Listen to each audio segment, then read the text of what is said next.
இன்னொருத்தருக்கு ரொம்ப ரசிகன். என்னென்னா, மேடையில் எல்லோரும் மைக் கிடைச்சா எல்லோரும் பேசுகிறோம். ஆனால் அவ்வளவு ஆளுமையோடு பேசுறது அப்படிங்கிறது சீமானவர். எழுதுபவர்கள் ஏராளம் உண்டு. ஆனால் எழுத்தை ரசிக்க வைத்தவர்களே மனதில் சிம்மாசனம் இடுகின்றனர். எழுதுபவர்கள் சிலர் திரைமொழி செய்வதில் தோற்றுவிடுவதும் உண்டு. ஆனால் எழுத்திலும் திரைமொழியிலும் என்றும் அழியா பதிவுகளை திரை உலகிற்கு தந்து தமிழக மக்களின் மனதிலும் எண்ணங்களிலும் ஆணி அடித்தது போல் சிம்மாசனமிட்டு அமர்ந்திருப்பவர் நம்மவர் இயக்குனர் எழுத்தாளர்கள் சங்கத்தின் தலைவர் திரு கே பாக்யராஜ் அவர்களை தனது முத்திரை பேச்சை வழங்க அழைக்கிறேன்.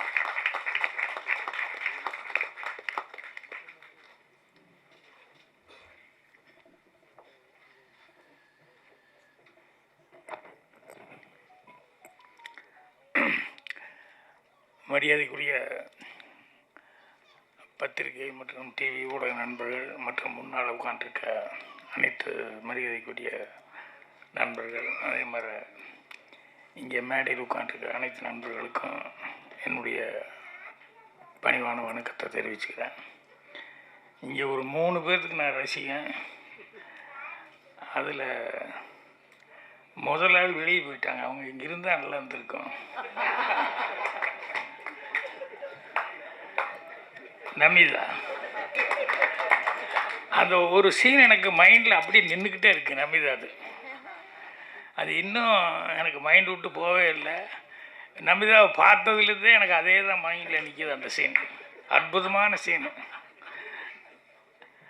ஏன்னா ஒரு ஒரு ப்ரிவியூ இது மாதிரி இதுதான் ஃபங்க்ஷன், இந்த மாதிரி ஃபங்க்ஷன் தான்.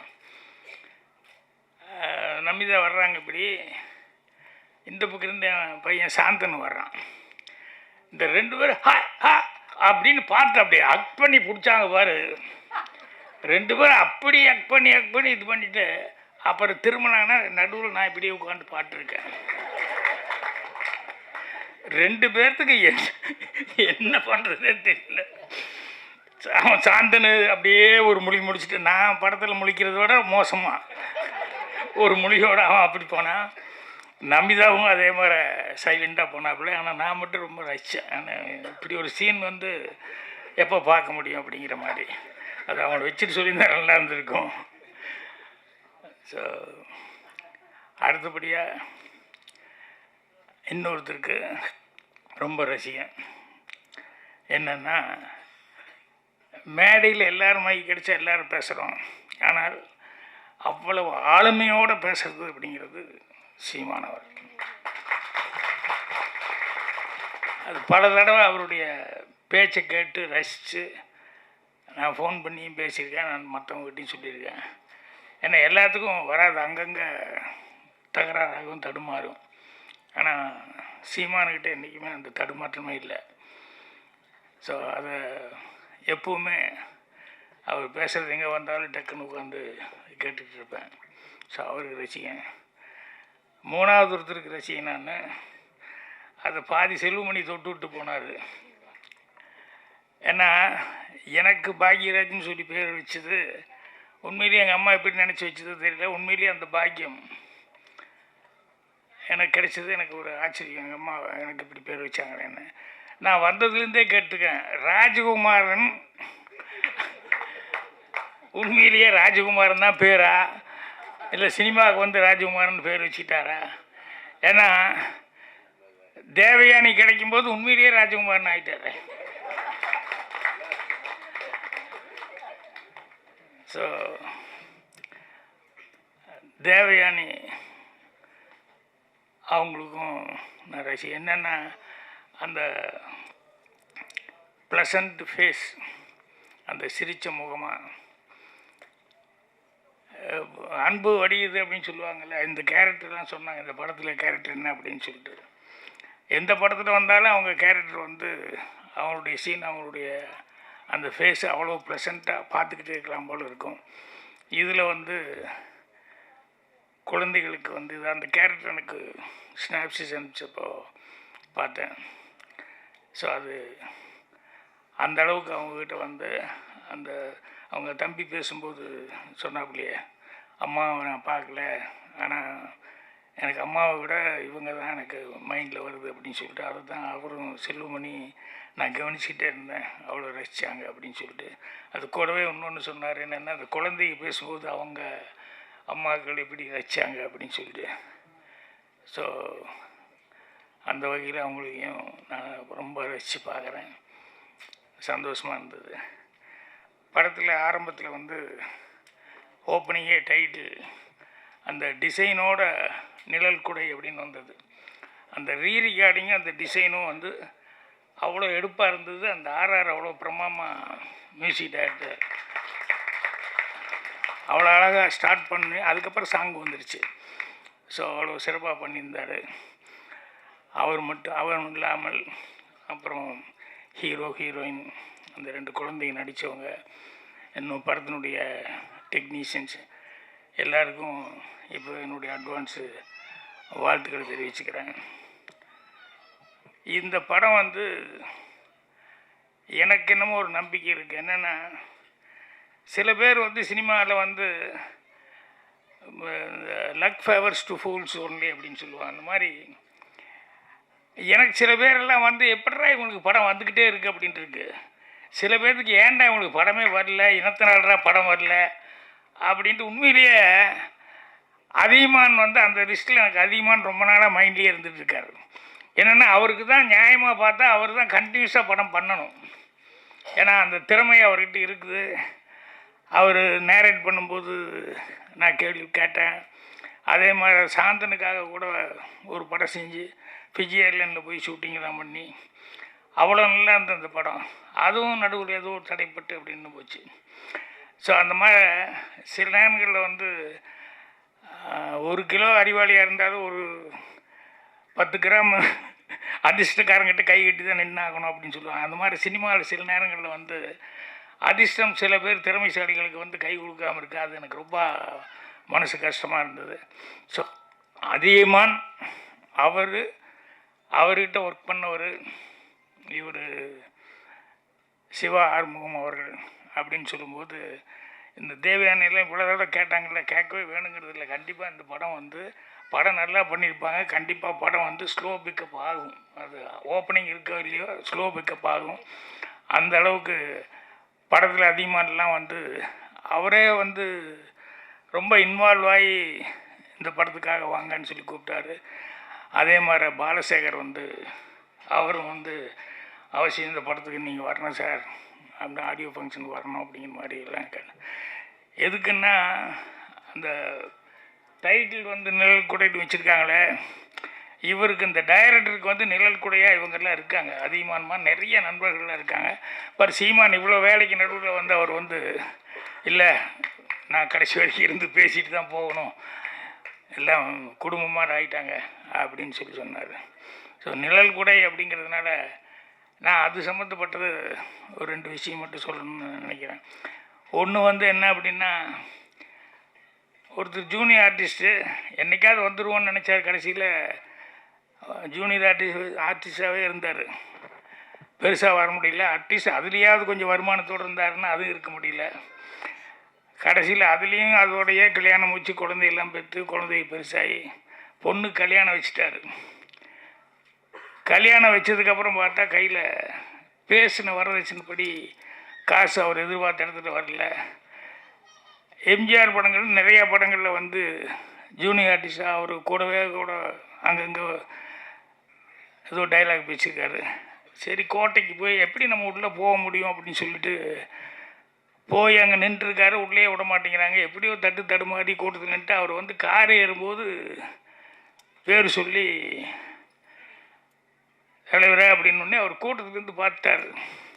கூட நடித்தவங்க அவருக்கு என்ன அரசியலுக்கு வந்தாலும் அந்த சினிமாங்கிறது வந்து கடைசி வரைக்கும் அவர் போகல. அவருக்கு பிளட்டில் இருந்துக்கிட்டே இருந்தது கடைசி வரைக்கும் சினிமாங்கிறது. பார்த்தோன்னே நான் நம்ம கூட நடித்தாள் அப்படின்னு சொல்லிட்டு என்ன வான்னு சொல்லி கூப்பிட்டுது. என்ன அவ்வளவு கூட்டத்துக்கு நடுவில் பொண்ணு கல்யாணம் காசு ரெடி பண்ண முடியல, நிறுத்தலாமா கேன்சல் பண்ணிடலாமாங்கிற அளவுக்கு இருக்குது, என்ன தெரியுதுங்களா அப்படிங்கிற மாதிரி கேட்டார். எழுதி என்ன தேதி எல்லாம் எழுதி கொடுத்துட்டு போ, கல்யாணம் அந்த ரேட்லேயே வச்சுக்கோ, தேதி மட்டும் கரெக்டாக உதவியாளர்கிட்ட எழுதி கொடுத்துட்டு போயிடு அப்படின்னு. அவர் அவ்வளோ சந்தோஷப்பட்டு போய் கல்யாணத்தை கரெக்டாக ஃபிக்ஸ் எல்லாம் பண்ணி எல்லாம் இது பண்ணிட்டாரு. ஒரு வாரம் கல்யாணத்துக்கு ஒரு 2 நாளைக்கு முன்னால் அவர் தலைவர் உடம்பு சரியில்லாமல் போயிட்டார். அவர் இறந்துட்டாருன்னு சொன்னோன்னே இவர் பயங்கர ஷாக்காகி எங்கே போய் யார்கிட்ட என்ன சொல்ல முடியும் அப்படின்னு சொல்லிட்டு 2 நாள் அந்த துக்கத்தையெல்லாம் பார்த்துட்டு 3ஆவது நாள் இவருக்கு பர்சனலாக இனிமேல் கல்யாணம் நடக்காத பிரயோஜனமே இல்லை அப்படின்னு சொல்லி அதோட ஃபேமிலியில் எல்லாருமே வேறு மாதிரி ஒரு டிசிஷனுக்கு வந்து எல்லாம் வாங்கி வச்சுட்டாங்க. சாப்பிட்றதுக்கு எல்லாம் ரெடி ஆகிட்டாங்க. நைட்டில் அந்த டைமில் கதவு தட்டுற சத்தம் என்னன்னா, கதவு திறந்தால் நான் சிஎம்மோட பிஏங்க அப்படின்னா அப்படியே ஷாக்கோடு பார்த்தா, இல்லை எப்படி அவர் நோட் பண்ணி வைன்னு என்ன சொல்லியிருந்தார். நான் நோட் பண்ணி வச்சேன். என்கிட்ட கொஞ்சம் பணத்தை கொடுத்து அப்பா போகிறோம், அவங்களுக்கு முதலே கொண்டு போய் கொடுக்கணும், அதனால் எதுக்கு நீ கையில் வச்சுருந்து ஞாபகப்படுத்து, ஏன்னா நம்ம ரொம்ப நம்பிக்கையோடு இருந்துப்பான் அந்த ஆள் அப்படின்னு சொல்லி கொடுத்துட்டு போனார். இந்தாங்க அப்படின்னா அவருக்கு எப்படி இருந்திருக்கும் அந்த ஆளுக்கு யோசிச்சு பாருங்கள். செத்தரலான்னு முடிவு பண்ண ஆளுக்கு வந்து அவர் வந்து மொத்தமும் இவர் என்ன சொல்லிட்டு போனாரோ அந்த நகைக்கு கல்யாணத்துக்கு உண்டான எல்லா செலவுக்கு உண்டானது கொடுத்துட்டு போயிருக்கார் அப்படின்னு சொன்னோடனே அவர் அழுகைக்கு அப்படி எழுதார். அதுக்கப்புறம் ஜானகி அம்மா வந்து அவ்வளோக்கு நடுவுலையும் அவங்ககிட்ட சொல்லியிருப்பாங்க, பிஏக்கு தெரிஞ்சிருக்கு. அப்புறம் அவங்க வந்து கல்யாணத்துக்கு வந்துட்டு போனாங்க. எதுக்குன்னா அப்படி ஒரு நிழல் கொடையாக வாழ்க்கையில் வந்து வாழ்ந்ததுனால தான் இன்றைக்கும் அரசியல் மேடை எந்த மேடையிலையுமே அவர் அவாய்டு பண்ணி 6 நாளையும் ஒன்றும் பண்ண முடியல. ஸோ அந்த நிழல் கொடை டைட்டில் கேட்டோன்னையுமே எனக்கு அந்த இன்சிடெண்ட் நான் வந்தது. என்னென்னா நிழல் கொடையாக இருக்கிறது இப்போது சாதாரணமாக நினைப்பாங்க, அவர் சிஎம்மாக இருந்தார், அவர் படங்கள் நிறையா செஞ்சாங்க, அதில் எல்லாம் சம்பாதிச்சிருக்காரு, அவர் செலவு பண்ணார் அப்படின்னு சில பேர்த்துக்கு அந்த தாடு கூட வரும். அது இல்லை, மனசுங்கிறது தான் ரொம்ப முக்கியம். எனக்கு தெரிஞ்சு கலைஞான சார் சிவாஜி வச்சு ரஜினி இன்ட்ரடியூஸ் பண்ணார் ஃபஸ்ட்டு படம் அவருக்கு. அதுக்கப்புறம் மிருதங்க சக்கரவர்த்தி தான் எடுத்தார். எடுத்து எல்லாமே அவருக்கு சரியாக வரல, கடன் பட்டார், அவ்வளோ கஷ்டத்தில் இருக்கார். அவர் பேட்டியில் நக்கீரன் இதில் வந்து பேட்டியில் சொல்லும்போது, இப்படியெல்லாம் எனக்கு படம் எடுத்து கூட நான் வந்து இன்னும் ஒரு சொந்த வீடு இல்லை, வாடகை வீட்டில் தான் இருந்திருக்கேன், இப்படி ஒரு சிரமத்தில் இருக்கிறேன். பட் பரவாயில்ல, ஏன்னா எனக்கு எப்போ கேட்டாலும் நான் வந்து ரஜினி என் படத்தில் நான் ஃபஸ்ட்டு நடித்தாருன்னு சொல்கிறதோ, இல்லை மிருதங்க சக்கரவர்த்தியெல்லாம் சிவாஜி சார் வச்சு எடுத்தேன்னு சொல்கிறது, அது எனக்கு பெருமை, அது போதும் அப்படிங்கிற மாதிரி சொல்லிவிட்டு அந்த கொஞ்சம் கஷ்டங்கிறத வந்து இல்லை. அந்த நேரம் பார்த்து தேவர் ஃபிலிம்ஸ் அவர் வந்து அவ்வளோ மரியாதையோடு அங்கே தேவர் ஃபிலிம்ஸில் இருந்தார். அந்த சின்னப்பா தேவர் அவர்கள் வந்து அவ்வளோ தூரம் ரைட்டர்ஸ் எல்லாத்தையுமே அரவணைச்சு அப்படி கொண்டு போவார், சின்னவங்க பெரியவங்கிறது இல்லாமல். ஆனால் என்னென்னா அவர் பண்ண ஒரே தப்பு, ஒன் மேன் ஆர்மியாகவே கடைசி வரைக்கும் இருந்து அவர் இருந்த வரைக்கும் சக்ஸஸை பார்த்து எல்லாத்தையும் பண்ணிட்டு போனார். அப்படியே அவங்க பையனையோ மருமகனையோ ட்ரைனிங் கரெக்டாக பண்ணாமல் விட்டார். அதனால் அவர் போனதுக்கப்புறம் பார்த்தா அந்த ஃபேமிலியே ஒரு கஷ்டத்துக்குள்ளே ஆயிடுச்சு.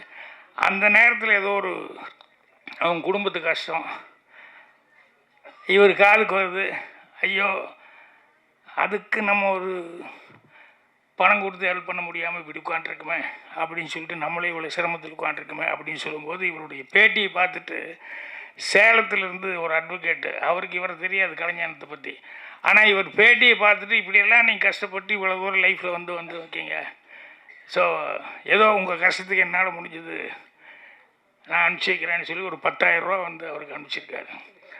கல்யாணம்னா அப்படியே ஒரு சந்தோஷம்னா அப்படி ஒரு சந்தோஷம்.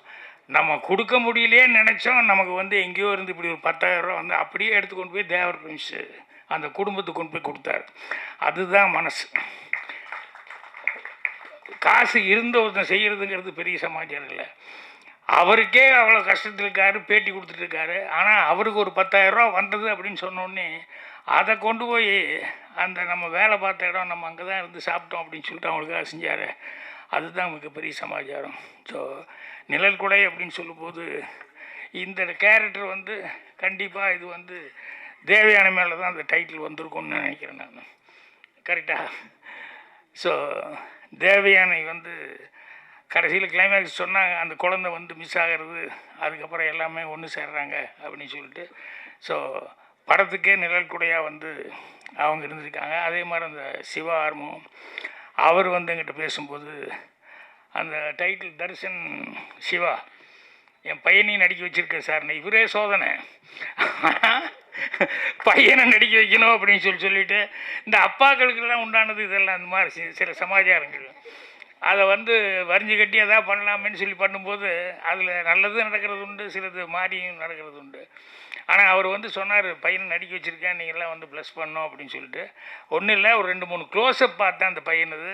அந்த பையன் உண்மையிலேயே அவன் லுக்கு, அவன் பார்க்குற இதெல்லாம் வந்து உண்மையிலேயே இந்த பையன் வர முடியும் அப்படிங்கிற அந்த நம்பிக்கையை வந்து கொடுத்தது.